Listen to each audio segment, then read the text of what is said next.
নমস্কার বন্ধুরা, আমি স্নেহা। আমার নতুন একটি ভিডিওয় সবাইকে অনেক অনেক স্বাগত। তো সবার প্রথমে সবাইকে জানাই কালী পুজো ও দীপাবলির অনেক শুভেচ্ছা। তো আজ হলো রবিবার, কালী পুজোর আগের দিন।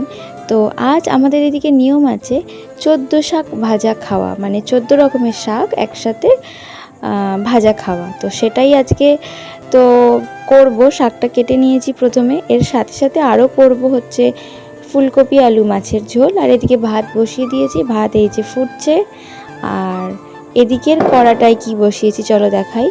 এদিকের কড়াটায় আমি করছি আলুর দম, মানে এটা হচ্ছে রাতের জন্য। একবারেই কাজ সেরে বারবার রান্না করতে কি আর ভালো লাগে বলো।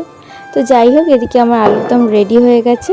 তো এটাকে সরিয়ে রেখে আমি এবার এদিকে শাক ভাজা করছি।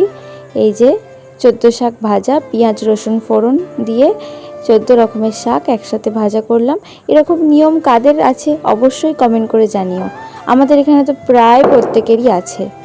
তো একটু সাউন্ডটা ইগনোর করো, আসলে বাজি ফাটছে, কিচ্ছু করার নেই। এই যে যাকগে, এদিকে আমার 14 শাক ভাজা রেডি হয়ে গেছে। এবার গরম তেলে মাছগুলো ছেড়ে দিলাম। মাছগুলো বেশ ভালো করে ভেজে নিয়ে, ফুলকপি ভেজে তো মাছের ঝোলটা করে নেব। এই যে, তো আমার যেন এরকম মাছ ভাজা খেতে শুধুই ভালো লাগে, মানে তরকারির থেকে মাছ ভাজা খেতে বেশি ভালো লাগে। তো আমার মতন কার কার এরকম ভালো লাগে অবশ্যই কমেন্ট করে জানিও। তো চলো, আর রাতে জানো তো 14 প্রদীপ জ্বালানোর একটা নিয়ম আছে। তো এখন আমি 14 শাক ভাজা করছি, দুপুরে সেটা খাওয়া হবে।